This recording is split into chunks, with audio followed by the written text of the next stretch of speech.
May the Lord be praised. Lord be praised. Good morning, church. Morning. I won't be before you long. Thank you, for spraying my towel with Lysol. Amen. Amen. Jesus. Amen. This morning I want to talk about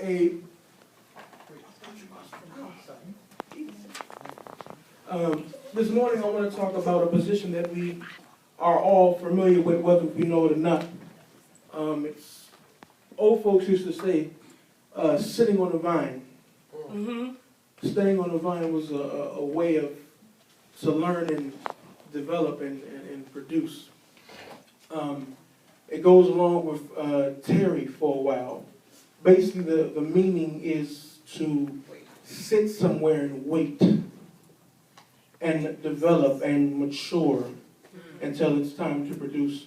Now, every tree, every plant, if it's a plant or a seed, or if it bears fruit, if it bears flowers, the purpose of that tree, the purpose of that plant is to produce whatever it's supposed to produce.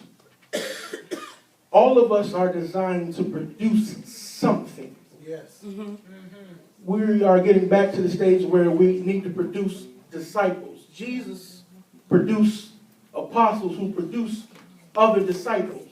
So we need to get back to the discipling process where we once set and then we make I don't want to say carbon copy, we make another copy of what God told us to do. We push what we've been taught into somebody else in order to produce. Now, if you take a tree, if you take an orchid flower is a very pretty flower, but it grows on a vine. And if you take the vine process, how plants develop, it has to have a main base, which we're going to call the tree, the actual bark, the meat of the tree. Then there's roots where the plant is implanted at and get its nutrients from. And they all work together that the vine may grow out and produce. Now, the same thing with the church. We have a main source where we get everything from. Then we have the roots, which we're supposed to be rooted and grounded in. The roots don't move. The roots is where everything comes from, is where the growing and where the pushing and where the encouraging comes from. And it stretches out into a vine, which are the children, to produce fruit or produce flower or produce whatever that you're called to produce. Now, I don't know about you or anybody else, but I've been in situations where I had to sit. I had to sit and I had to learn. Apostle told me years ago that sometimes the best way, you learn the best way leading by sitting and watching. Absolutely. And I had to sit and learn and understand first what my purpose was before I can actually do it. Now, God has us in those familiar places. We have to relearn our purpose over again. There's some areas where we missed our purpose. God has to sit us down and we have to get to a place where we're drawing from Him again, where we're grabbing the necessity, what we need to produce. Now, if you're supposed to be orange, you shouldn't be producing cherries. If you're supposed to be producing apples, you shouldn't be producing bananas. So you got to watch what you draw from. See, a lot of times we get so, what's the word I'm looking for? Not discombobulated. We get so unstable because we're drawing from different places we shouldn't be drawing from. Hello. We're letting different people and different things feed into us instead of what we're supposed to be getting. And when that happens, you become unstable. Come on. That's why your walk becomes unstable. That's why your lifestyle becomes unstable, because you don't have a stable sense of nourishment in your life. So you have to be under somebody or under someone stable to be stable. Now, if what you're under is not all together, then your lifestyle will show it. Your actions will show it. Your producing will show it. So you can tell a lot about a person about the fruits that they produce. You can tell a lot about your integrity, about what you give out. You may say one thing, but what you show will say something else. Yes, sir. You may preach one thing, but your lifestyle may say something else. And it's not a judgmental thing. It's a learning thing. We have to learn to be one way, to be stable, to remember that other people are watching us. Remember that it's our job to produce, and people need us just as we need God. People need God in their lives just as much as they need us. Meaning there's a transition that happens, that everything has to line up, that there can be no instabilities. If you're witnessing to somebody and you're evangelizing first, they look at your life. Your life has to add up to what you preach. Your life has to add up to what you encourage them about. Your life has to add up to what you give out. You can't preach from one thing and tell somebody another. That's right. In evangelism classes, the first thing I learned, your lifestyle is the best way to reach somebody. Yes, sir. Your life and what you've been through, it's the best way to reach somebody. That's why the Bible says, he said, for we overcame by the blood of the Lamb and by the words of their testimony. That means whatever you went through, your testimony, your producing is a way to getting to other people. Your production is a way to reach other people. Your situation is a way to reach other people. Your tears and your pain is your way to reach other people. Now, obviously, I'm going to steal this from you. I'm still talking about waiting on the vine. All these things still add up to waiting on the vine. These are all situations that you go through while you're waiting, while you're developing, and while you're growing, and while you're encouraging, and while you're trying to build. All these situations still happen while you're waiting for your own self. Yes. I don't know about you, but anybody ever been in a place where that you have hell breaking loose in your own life, but yet you have to be stable to show somebody else. You got to be able to put yourself on the back burner and yet say, I must do what I have to do to reach others. I have a responsibility. I have a job. I have a title behind my name, but I must work into what God called me to work in. Now we're at this point in time where, in spite of what's going on here, we still have a job to maintain. And still have a job to maintain. We still have to produce. We still have to draw one another. We still have to draw from the outside. We still have to encourage, and all these things are going on while we're on the vine. That's right. Now, if you think about seasons and what the actual trees go through, there's a time for drought. There's a time for rain. There's a time when there's sunshine. There's a time when it's dark. Through all these things, we still have to grow. Get this. When nothing is being poured into you, you still are responsible for growing. That tree has something in itself to store up what's been given, to outproduce when nothing is being poured into you. You have a responsibility on yourself to still develop when there's a trash bin. You have a responsibility on yourself when there's an overly amount of rain to take what you need and still develop. If you take the story of David, the part I want to read is too long, so we're going to paraphrase. We're going to cut across the field with this. Now, David was called to be king as a youth. And David was anointed by Samuel as the one that God chose to lead the kingdom of Israel. Now, no matter where you start off, you got to come from somewhere. David was tending sheep. He wasn't in the pulpit. He wasn't in the kingdom. He was tending sheep. You got to work from somewhere. You got to start from somewhere. No matter how humbling your beginnings may be, you have to start from somewhere. You got to build up on your base. Now, David as a youth slayed Goliath. As a youth, couldn't even fit the king's armor. Couldn't wear armor. Body wasn't developed yet. But David went against Goliath, which was the Philistines' champion. And God had it so that David was victorious. Now, while you're developing, don't get scared of what may come your way. While you're on the vine and while we're trying to grow, don't be discouraged in what it looks like.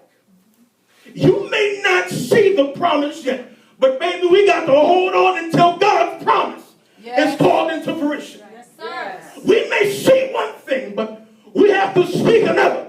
That's right. We got to talk to one another, push one another.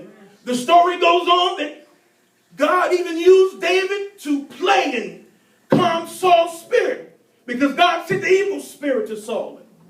As David grew and developed, he became a mighty man of war. He was made captain of Israel's army. During this time, Saul became increasingly jealous because he knew that the favor of God was on David's life. But get this, the word says David behaved wisely. He knew that Saul was after him. He knew that Saul was trying to kill him because the favor that was on God's life, the favor that was on David's life. Newsflash, no matter who comes against us, and we may be right, behave wisely. Yes. Amen. No matter what speaks against us and who may come against us. Sometimes it's not always our enemies that speaks against us. Come on now. Sometimes assuming ought to be considered a sin. Yes, sir. You'd be surprised who would put that mouth on you if you knew. Say that. David behaved wisely and knew it. David had people come to him and tell him that Saul, my father, Jonathan, came to him. His wife Michal came to him, said, my father wants to kill you. David still behaved wisely. David still took the route that he was supposed to do. We need to do the same thing while on the vine. When people come against us and family talks against us and other people who speak against us, we have to behave wisely. Yes, sir. Because I know the favor of God is on my life. I don't need nobody to prophesy to me. I know that I'm walking in the favor that God gave me. I know that God is developing me for a purpose. David knew he was called to be king, but yet he never let it utter out of his mouth. Know your position. Come on now. When you're on the vine, know your position. Don't speak against what's backing you. Don't speak against what's pouring into you. Know your position. Yes. Sometimes it's not for you to respond. God said he'll fight your battles. Yes, sir. So some things we have to take with a grain of salt Yes, sir. and use it as ammunition to develop us. Yes. You have to use when people talk against you to push you to another level. God, I know this is for me to produce. I know this is for me to develop. God, I thank you for developing me. I thank you for my inclusions, for developing me in my ministry. So we have to get to a spot and a place in our lives where we don't fret when the enemy speaks against us. And the thing is, he's going to come at you with the truth. But fret not. Don't worry. Believe what God has spoken into your life. If God called you to it, he'll see you through it. If God ordains you to be something, he'll see you through it. If God pushed you and put you there for a reason, he'll see you through it. We may not know the reason. It's not our responsibility to know why. We don't know why the state that we're in as a whole right now. But my position now is to encourage what we have and to draw. Yes, sir. Yes. No matter what may come, if it works, if it don't work, amen, we still go on. Knowing that the fact that I did my Father's will. Amen. Now, I'm still talking about being on the vine. I'm still talking about waiting. All these things go on while you're waiting. All these things go on while you're developing. If you read further down the story, turn to me to 1 Samuel 22, verse 1.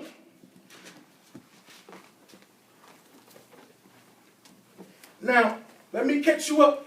David was on the run. Saul, for whatever reason, always had a spear. He wanted to spear, the Bible says he wanted to spear David against the wall with it. So David was always on the run because Saul was after him. So there's a part in the story where David is looking for relief. He went to city to city to city to city, looking for refuge, hiding from Saul, while still fighting the Philistines. So David was attacked on all surroundings. David was attacked on all sides. And we have to remember that too. Because it seems with me in my life, it seems like everything goes wrong at once. Don't forget the purpose. Don't forget your purpose. Don't forget what you're supposed to produce.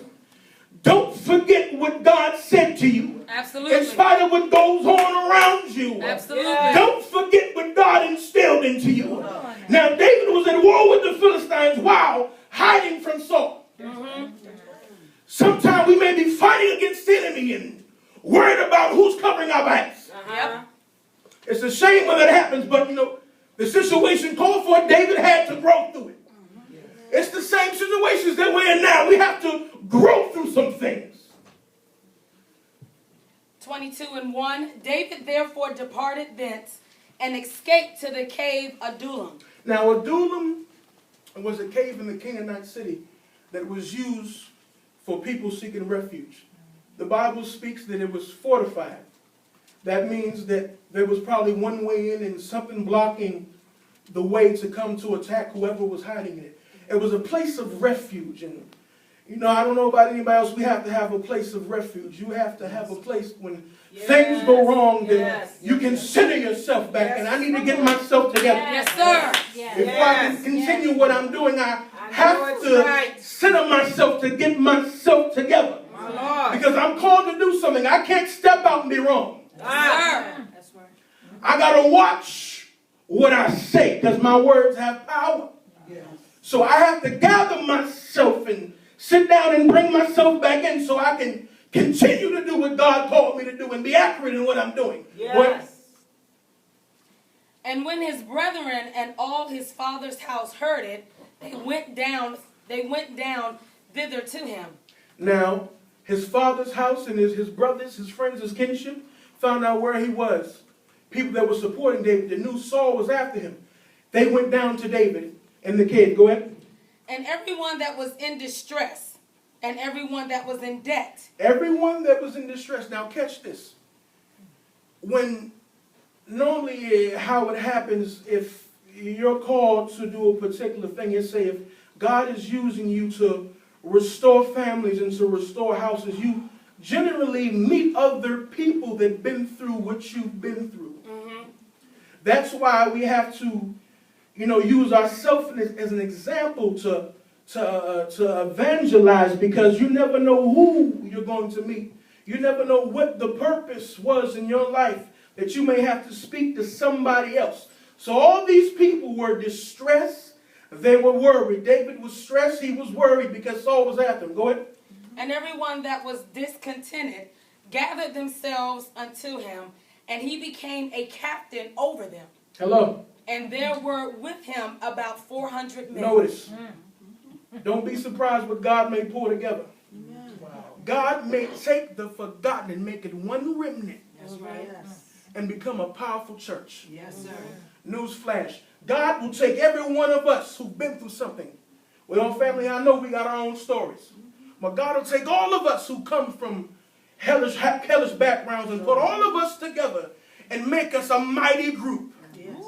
That we may have to draw other people who've been through the similar situations that we've been through. That's why we have to work together. It's not about one person, it's about all of us together, working together to build. Now, all these people came that felt like David and was distressed and were going through a situation to come see David. Go ahead and read. And David went thence to Mizpeh of Moab, and he said unto the king of Moab, Let my father and my mother, I pray thee, come forth and be with you, till I know what God will do for me. And he brought them before the king of Moab, and they dwelt with him all the while that David was in the hold. Stop right there. Now, we see the situation what God is doing. David is being developed through his turmoil. David is being developed through his running and through his fear. David is being developed into his situation. I'm still talking about sitting on the vine, because when you're on the vine, you develop. Yes. The flower has to develop. The fruit has to develop. It can't start off being an orange if it's not developed yet. Yes. It has to come into full fruition. You have to go through some things in order to become whole. Yes. God will train you for a situation years before. Yes. And then when it's time and when you're developed, God will have your purpose come.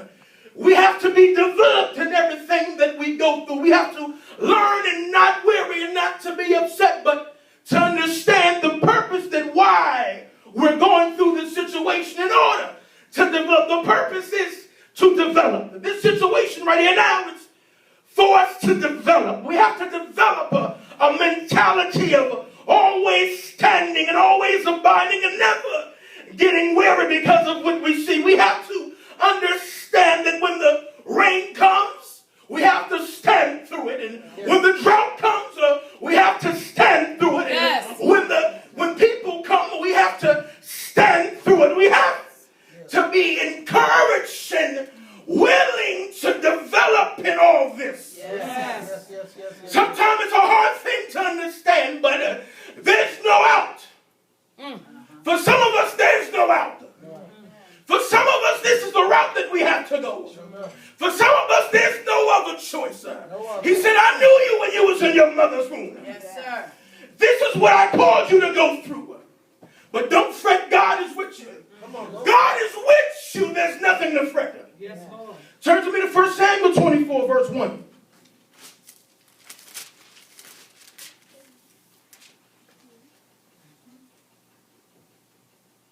And it came to pass, when Saul was returned from following the Philistines, that it was told to him, saying, Behold, David is in the wilderness of En-gedi.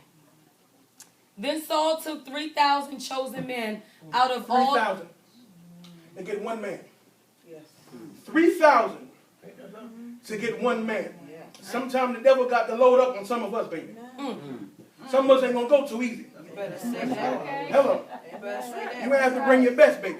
Go Yes, ahead. sir. out of all of Israel, and went to seek David and his men upon the rocks of the wild goats. And he came to the sheepcotes by the way, where was a cave, and Saul went in to cover his feet. And David and his men remained in the sides of the cave.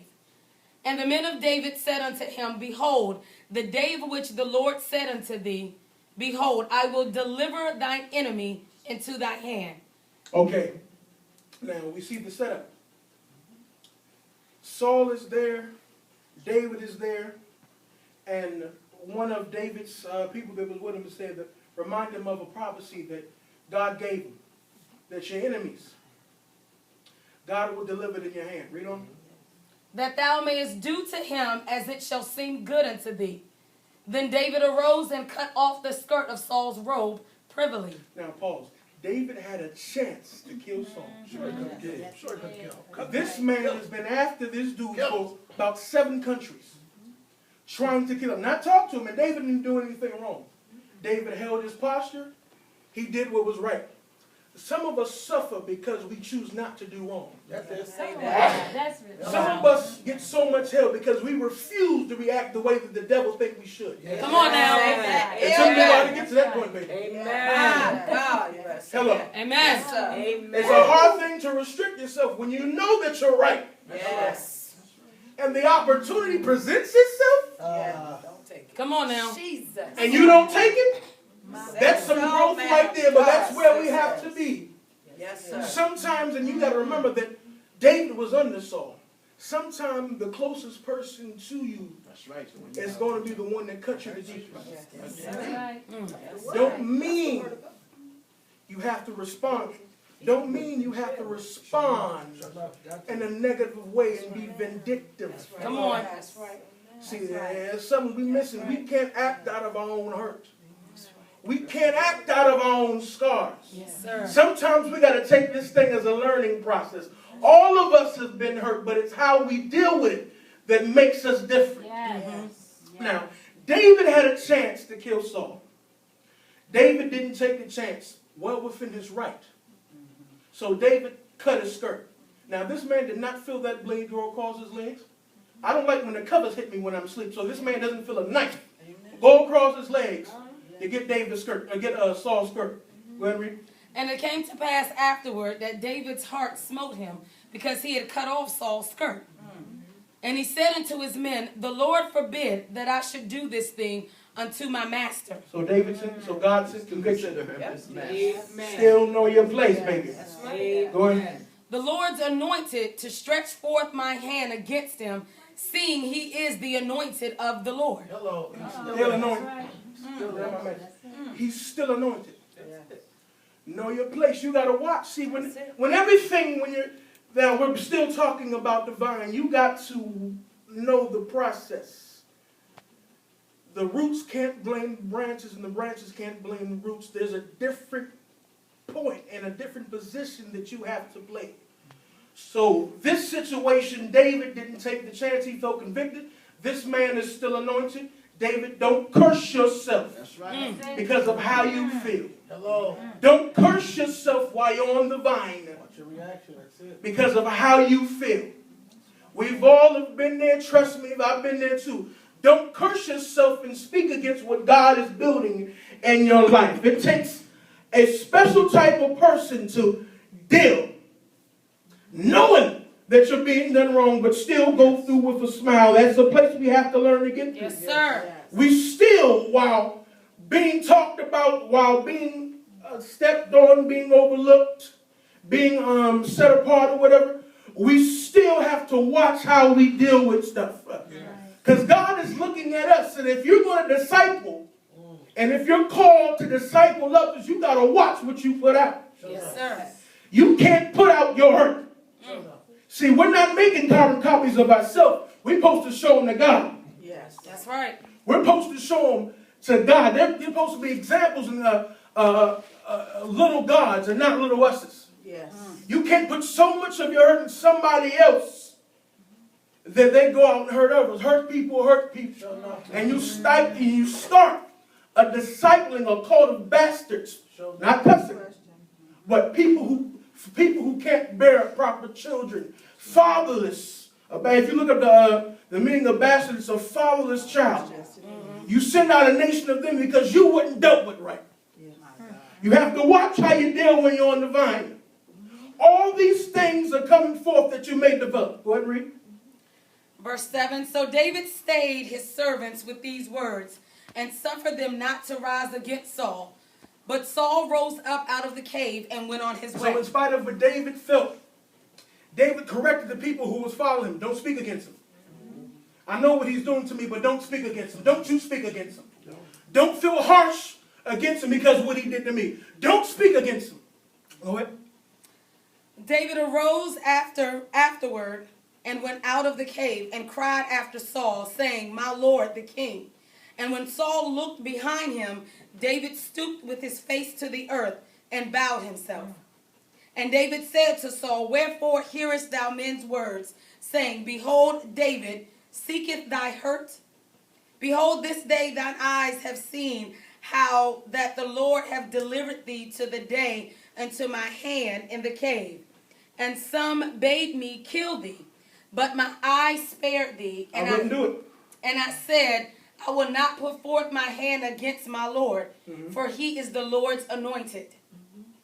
Moreover, my father, see ye the skirt of thy robe in my hand, for in that I cut off the skirt of thy robe and killed thee not.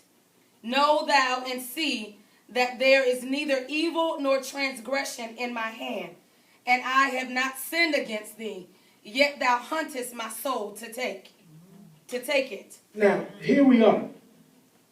This is the thing where we're going through our process of developing, and you get people who rise against you. Don't fret. Because God is going to show them in front of you that what I've called this person to do, it's my will being done.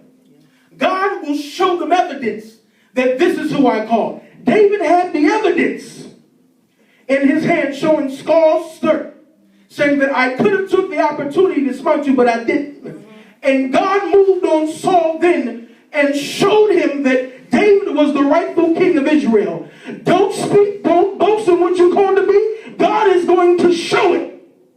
God is going to show his creation through. God is going to show what I called. I'm going to see it through. God is going to show up in the midst of your enemies, in the midst of your accusers, to show you that this is my will. Don't fret to show anybody on your own. God will show up on his own time and his own will and show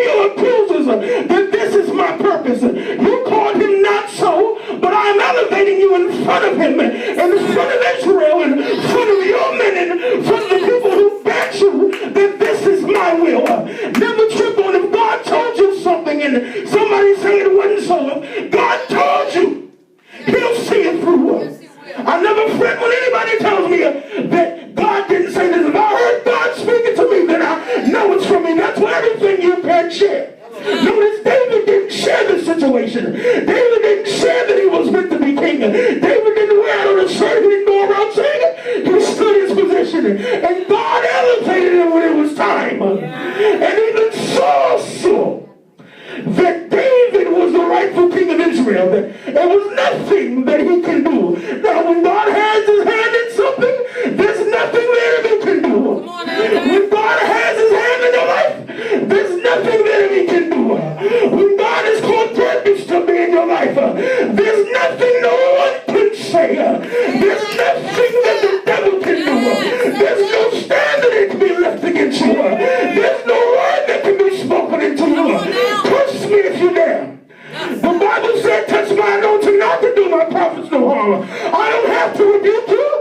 God will deal with you on his own. Don't worry about rebuking your accusers and speaking against your accusers and trying to tear them down just as they tear you down.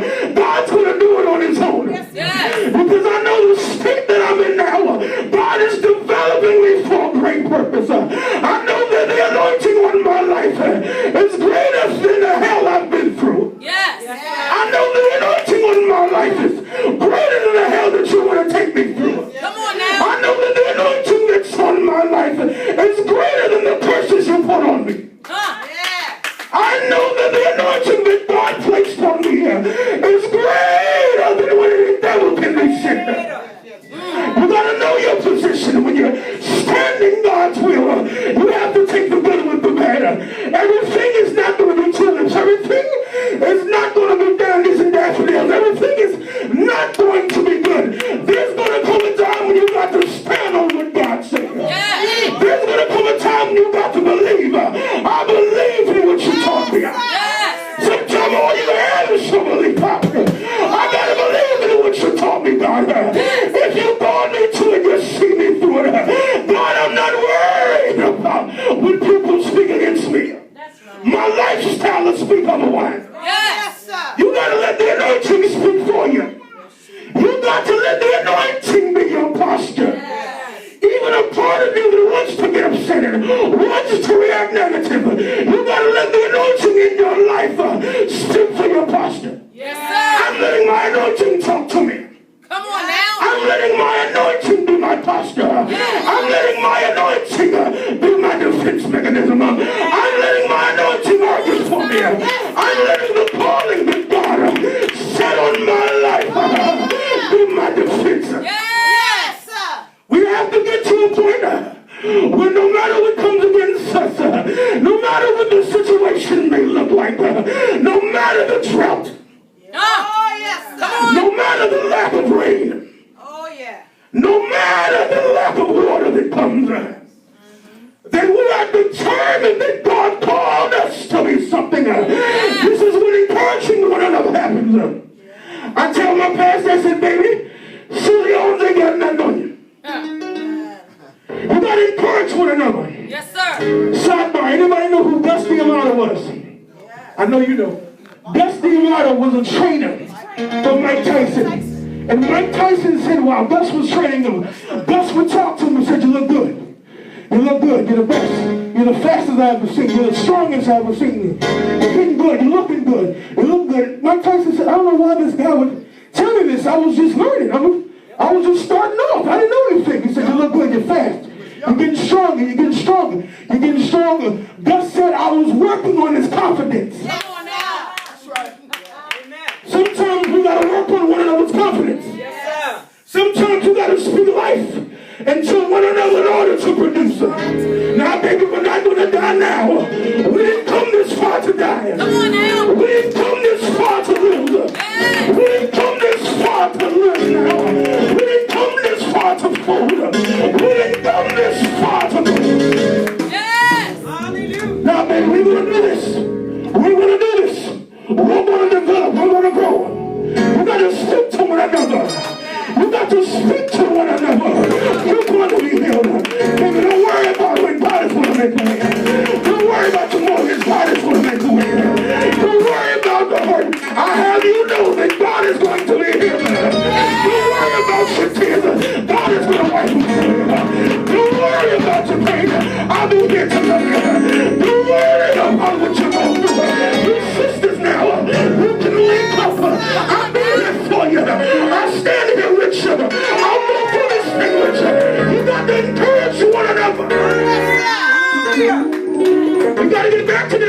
doing. I'm still talking about on the vine. Because all these things go through while you're waiting.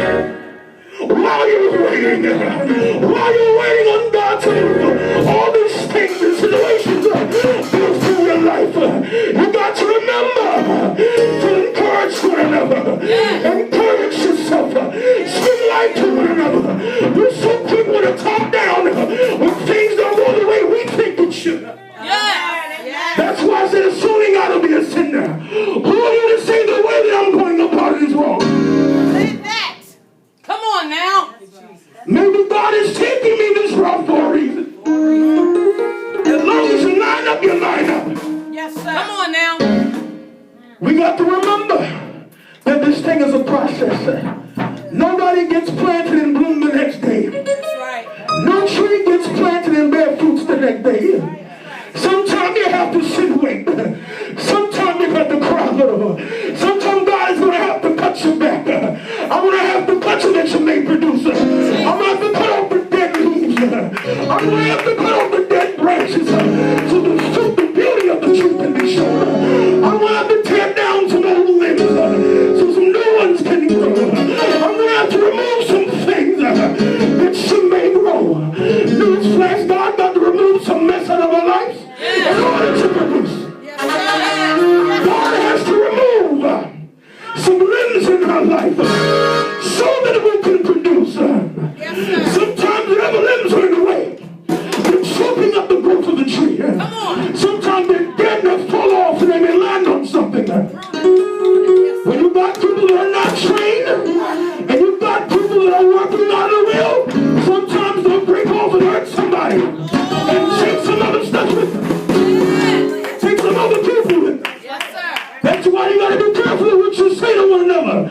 Because you may speak something that's untrue, but the other person believes it. And it comes out that this person has a heart against him because of something you assume. Say that.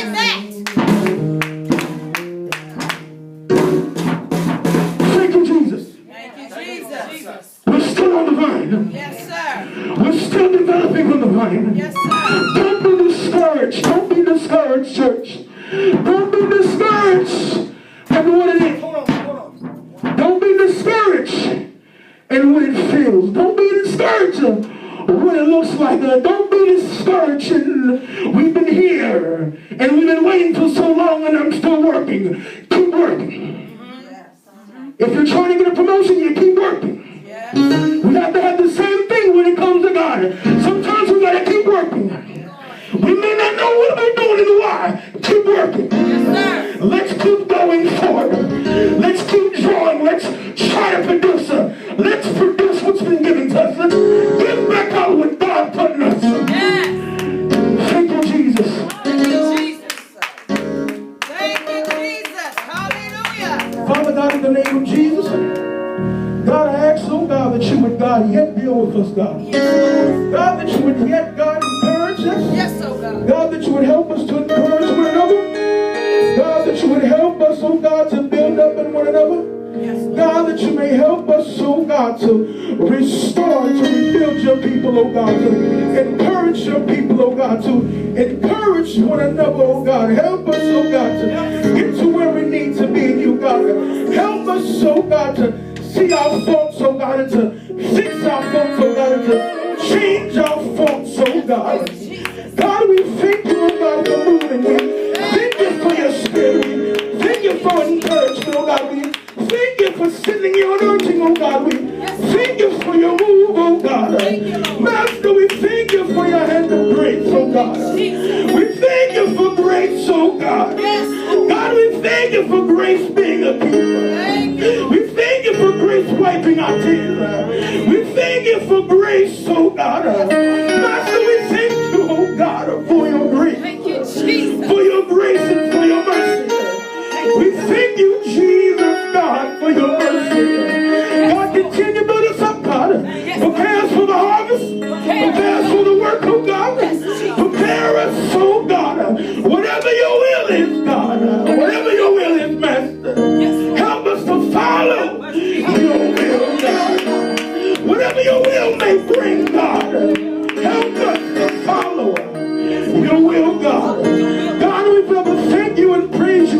God. In Jesus' name we pray. Amen, God. Amen and amen. Amen, amen, amen. Hallelujah. Hallelujah.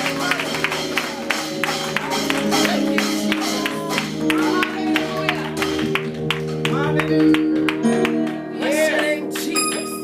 Thank you, Jesus. Hallelujah. Hallelujah. Hallelujah. Hallelujah. We thank God for that word.